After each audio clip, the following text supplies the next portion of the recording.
Assalamualaikum warahmatullahi wabarakatuh.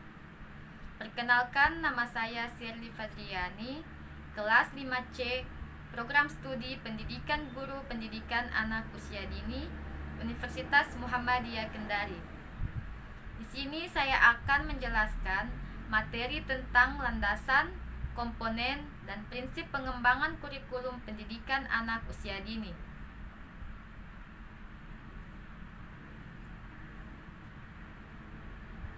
Kurikulum merupakan inti dari bidang pendidikan dan memiliki pengaruh terhadap seluruh kegiatan pendidikan. Mengingat pentingnya kurikulum dalam pendidikan, maka penyusunan kurikulum tidak dapat dilakukan secara sembarangan. Penyusunan kurikulum membutuhkan landasan-landasan yang kuat yang didasarkan pada hasil pemikiran dan penelitian yang mendalam. Penyusunan kurikulum yang tidak didasarkan pada landasan yang kuat dapat berakibat fatal terhadap kegagalan pendidikan.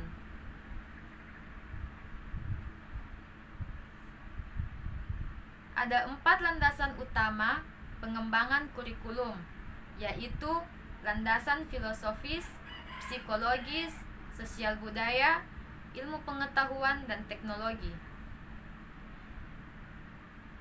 Landasan filosofis adalah asumsi filosofis yang dijadikan titik tolak dalam rangka studi dan praktek pendidikan yang bersifat filsafiah, pendekatan yang lebih komprehensif, spekulatif, dan normatif. Landasan psikologis. Dalam pendidikan, selalu terjadi interaksi antar individu, yaitu antara pendidik dan peserta didik, juga antara peserta didik dengan orang lain. Interaksi yang tercipta dalam situasi pendidikan harus sesuai dengan kondisi psikologis para peserta didik maupun pendidiknya. Landasan sosial budaya. Kurikulum dapat dipandang sebagai rancangan pendidikan. Dengan kata lain, pendidikan merupakan usaha mempersiapkan peserta didik untuk terjun ke lingkungan masyarakat. Landasan ilmu pengetahuan dan teknologi. Perkembangan ilmu pengetahuan dan teknologi secara langsung berimplikasi terhadap perkembangan kurikulum yang di dalamnya mencangkup pengembangan isi atau materi pendidikan, penggunaan strategi dan media pembelajaran, serta penggunaan sistem evaluasi.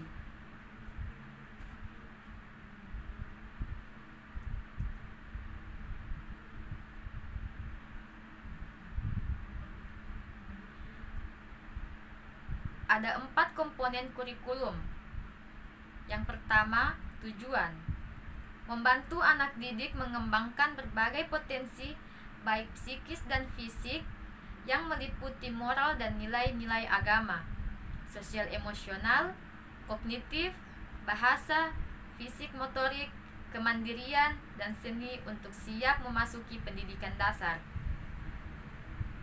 Yang kedua, bahan pembelajaran. Merupakan seperangkat rencana dan pengaturan kegiatan pembelajaran, pengelolaan kelas, dan penilaian hasil belajar. Bahan pembelajaran yang disusun secara sistematis dan berisikan komponen-komponen yang saling berkaitan untuk memenuhi target pencapaian kompetensi dasar. Proses belajar mengajar. Kegiatan pembelajaran dirancang mengikuti prinsip-prinsip belajar mengajar, baik terkait dengan keluasan bahan atau materi, pengalaman belajar, tempat dan waktu belajar, alat atau sumber belajar, bentuk pengorganisasian kelas, dan cara penilaian. Penilaian. Suatu usaha mengumpulkan dan menafsirkan berbagai informasi secara sistematis, berkala, berkelanjutan, menyeluruh, tentang proses dan hasil dari pertumbuhan serta perkembangan yang telah dicapai oleh anak didik melalui kegiatan pembelajaran. Prinsip-prinsip pengembangan kurikulum PAUD. Yang pertama, prinsip berorientasi pada tujuan. Pengembangan kurikulum diarahkan untuk mencapai tujuan tertentu yang bertitik tolak dari tujuan pendidikan nasional. Yang kedua, prinsip relevansi. Pengembangan kurikulum yang meliputi tujuan, isi, dan sistem penyampaian harus relevan dengan kebutuhan dan keadaan masyarakat. Yang ketiga, prinsip efisiensi dan efektivitas. Perkembangan kurikulum harus mempertimbangkan segi efisiensi dalam pendayagunaan dana, waktu, tenaga, dan sumber-sumber yang tersedia agar dapat mencapai hasil yang optimal. Yang keempat, prinsip fleksibilitas.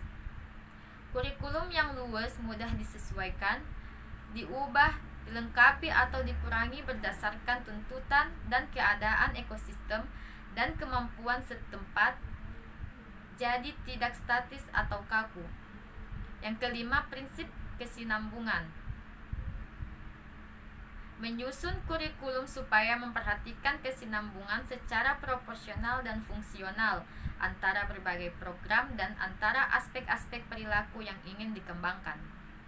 Yang keenam, prinsip berkesinambungan.